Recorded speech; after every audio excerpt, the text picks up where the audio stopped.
Assalamualaikum warahmatullahi wabarakatuh. Kembali lagi di channel ini. Selamat berjumpa kembali pada saya Dikdi. Pada kesempatan kali ini kita akan coba membahas eh, dengan suatu teori atau suatu teori tentang OS. Jadi sedikit praktek nanti di ujungnya. Yaitu kita bahas tentang Linux, kita berfokus ke Ubuntu.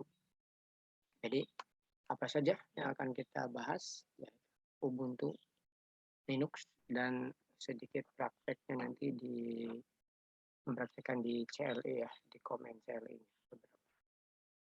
Baik, sebelum masuk ke Ubuntu, Ubuntu adalah salah satu operating system yang bekerja di Linux ya. Kita menurut Wikipedia, apa itu operating system sebetulnya? Operating system adalah perangkat lunak sistem atau software system ya, sistem software yang mengatur sumber daya dari perangkat keras dan perangkat lunak.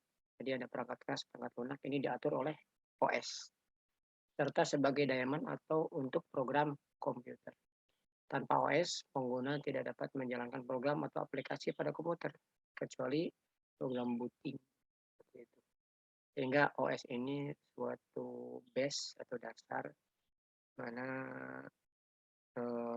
yang sangat penting ya. Tidak akan berjalan komputer kita tanpa OS. Oke, salah satu OS yang sering dipakai saat ini apalagi oleh para programmer adalah Linux. Ubuntu ini salah satu OS dari famili Linux ya. Kalau kita lihat sejarahnya begini, Linux tuh bagian dari platform komputer saat ini. Platform yang saat ini adalah bagian daripada sebagiannya adalah Linux. Kalau dilihat dari tahun lahirnya nih, tahun 91 ya, sekitar tahun 91. Linus Torvalds merilis kernel Linux pertama di bawah model open source. Jadi awalnya Linux dikembangkan untuk arsitektur chip x86. Kemudian Linux telah berkembang untuk menggabungkan banyak konfigurasi. Linux itu open source, fast, reliable, and small. Saat ini dikelola oleh community of programmer. Jadi para programmer itu sekarang mengelola Linux karena Linux itu cepat, open source, dan kecil ukurannya.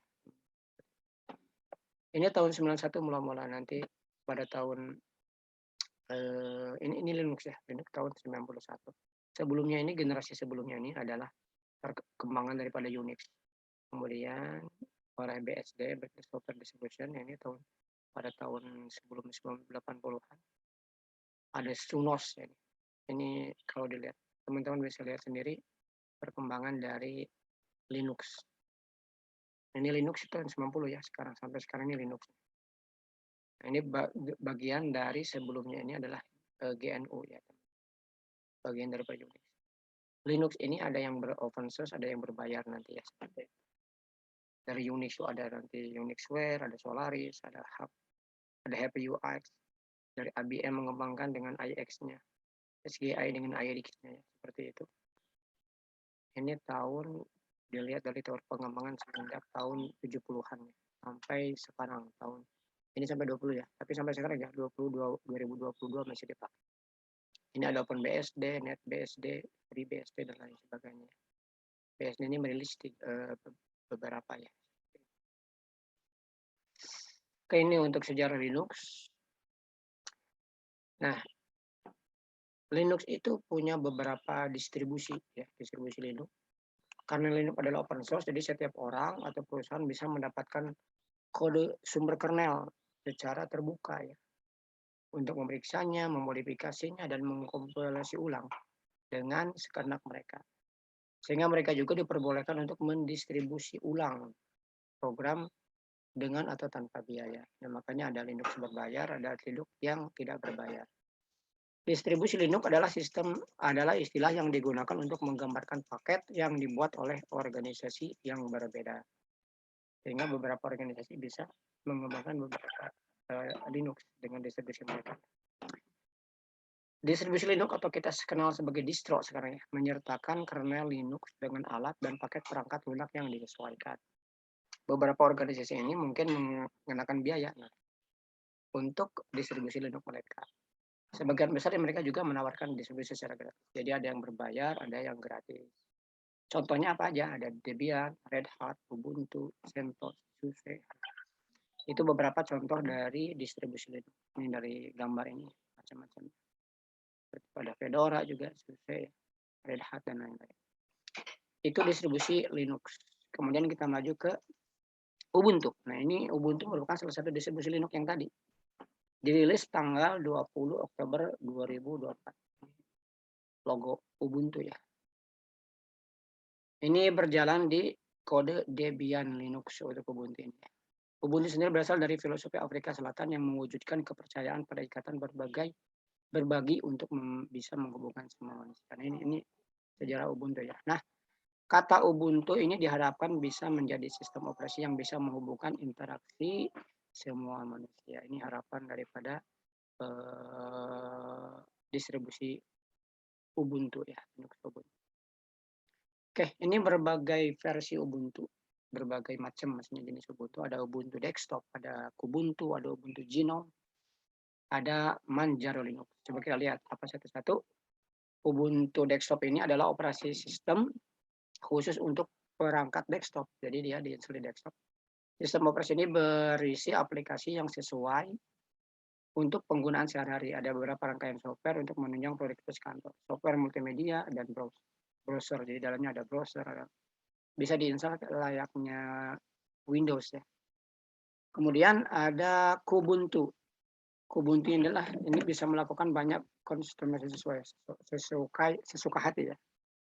Ada Kubuntu nanti bisa dilihat bisa dilihat secara detail mungkin di Google yang lain ya seperti itu. Oke, kemudian kita ada Manjaro Linux. Manjaro Linux adalah bisa dikonfigurasi untuk menggunakan aplikasi KDE Plasma dan KDE. Jadi ini Manjaro Linux perbedaannya. Detail tentang Manjaro Linux silakan nanti googling.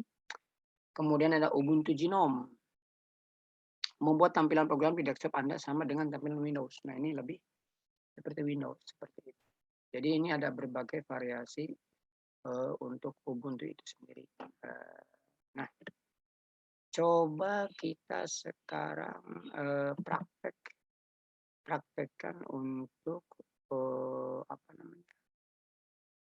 Ubuntu ya. Praktek Ubuntu. Kita keluar dulu dari sini. Nah, sekarang kita keluar. Kita lihat sekarang apa nih? Kita lihat praktek VirtualBox. Kita buka dulu VirtualBox untuk mencoba Ubuntu. Nah, sebelumnya saya sudah menginstal Ubuntu melalui VirtualBox. Namanya DevAx Lab VM.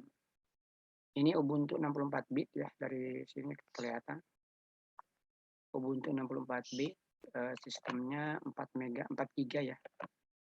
Untuk memorinya, prosesornya 2.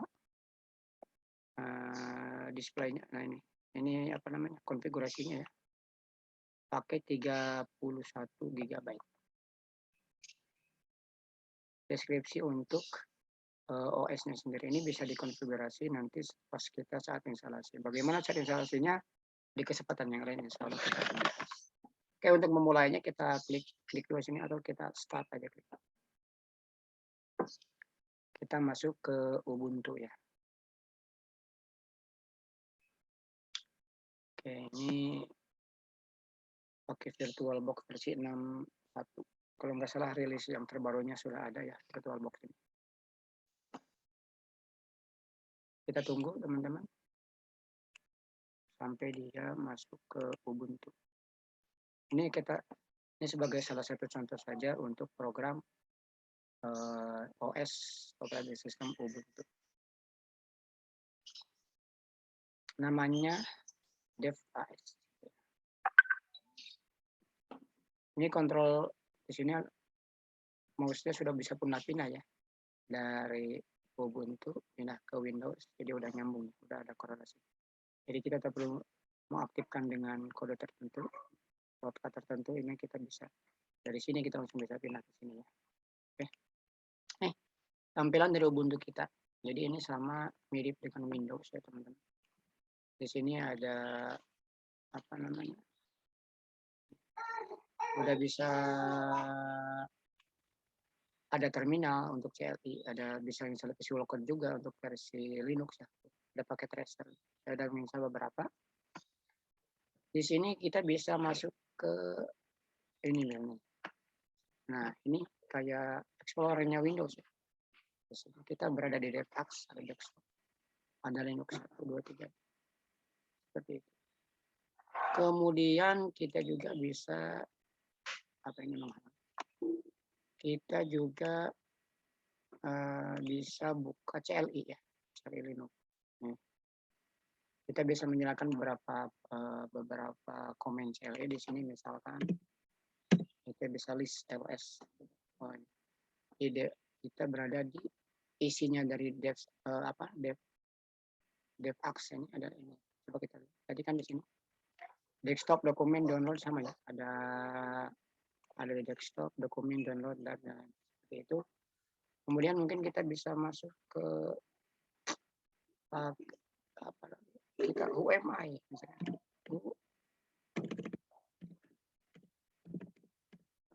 Kita ada di sini. Kita ada di DevStack. Jadi siapa saya ya? Saya yang lagi login ini usernya adalah DevAS. Nanti program-program lain atau perintah-perintah lain mengenai Ubuntu CLI ini silakan. Ini program-program ini sama ya, mau CLI, mau Ubuntu, mau di Kali Linux ya, mirip-mirip, tapi Kali Linux itu lebih powerful ya dibanding dengan Ubuntu. Itu sekian saja teman-teman, sekilas tentang Ubuntu. Jadi ini kalau kita mau keluar dari Ubuntu ini, tinggal kita matikan mesinnya saja, power off, dan nanti kita kembali lagi ke VirtualBox. Silakan teman-teman install VirtualBox-nya, install juga Ubuntu-nya, di download banyak ya Ubuntu downloadernya. Ini karena ini open source, jadi kita bisa download. Cara installnya nanti insya Allah akan kita bahas di kesempatan yang lain. Demikian apa yang bisa saya sampaikan pada kesempatan kali ini. Wassalamualaikum warahmatullahi wabarakatuh.